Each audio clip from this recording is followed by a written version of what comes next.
चलिए चर्चा करते हैं आपातकाल के संबंध में, इमरजेंसी के संबंध में।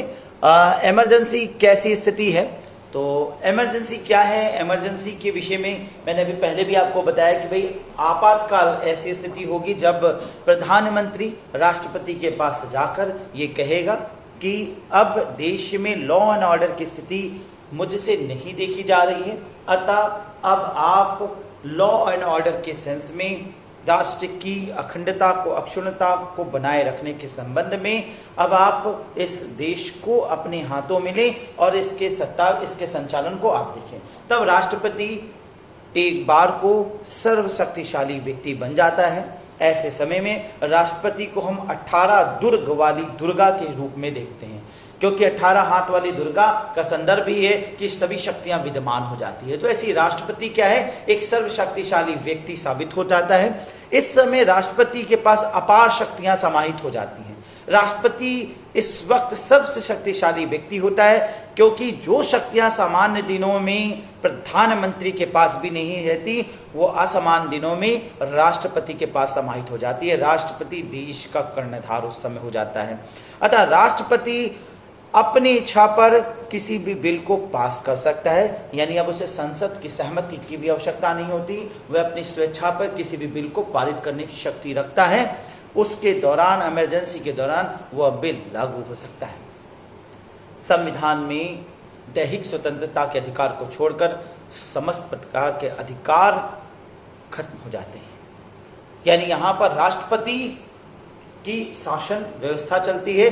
देश में आर्म्ड फोर्सेस, देश में जन शासन इस वक्त कानून का शासन में, और देश में इस वक्त सेना का शासन लग चुका होता है। आपातकाल के संबंध में 1962, 1961 और 1975 में अब तक 3 बार आपातकाल भारत में लागू हो चुका है। आपातकाल शक्तियों के संबंध में श्री हरि विष्णु कामत का कथन कि यह एक शर्मनाक दिन है, ईश्वर भारतीयों की रक्षा करे। क्यों यह बात कहा गया, ईश्वर भारतीयों की रक्षा करे? क्योंकि एक कामत ने ऐसा बात कहा तो इसके पीछे कुछ होगा, कुछ बात रही होगी। क्यों यह माना गया कि इसे एक शर्मनाक दिन माना गया?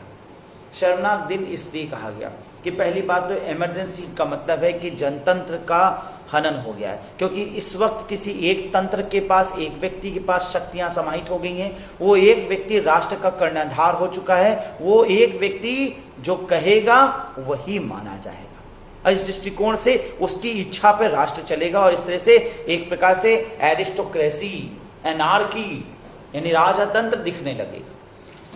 इस संबंध में यह है कि इमरजेंसी कब तक लागू रहेगी, तो इमरजेंसी तब तक जब तक राष्ट्रपति को ऐसा समन नहीं हो जाता कि स्थिति सामान्य है। अतः इस हेतु राष्ट्रपति 6 महीने पर सदन बुलाएगा, समीक्षा करेगा, और समीक्षा के उपरांत अगर राष्ट्रपति को समन नहीं होता है कि स्थिति सामान्य हो गई है, तो राष्ट्रपति फिर से एक बार को इसे लागू कर देगा, और इस प्रकार से यह अनंत काल तक लागू हो सकता है। इसके संबंध में कोई टाइम लिमिट नहीं है। राष्ट्रपति को समन होने की स्थिति के अनुसार राष्ट्रपति 6 महीना, 1 साल, 2 साल, 21 महीना, 3 साल, इसमें अनंत स्थिति आ जाती है। और इस प्रकार से श्री कामत और सिब्बल लाल सक्सेना द्वारा इसे भारतीय संविधान का एक धब्बा कहा गया, क्योंकि स्पष्ट नहीं है कि कब तक। और राष्ट्रपति एक ऐसा व्यक्ति अगर है जो दुराशय के साथ इस वक्त शासन हाथ में ले चुका है, तो भारत के लिए, भारत की संप्रभुता के लिए बहुत बड़ा खतरा भी उत्पन्न हो सकता है।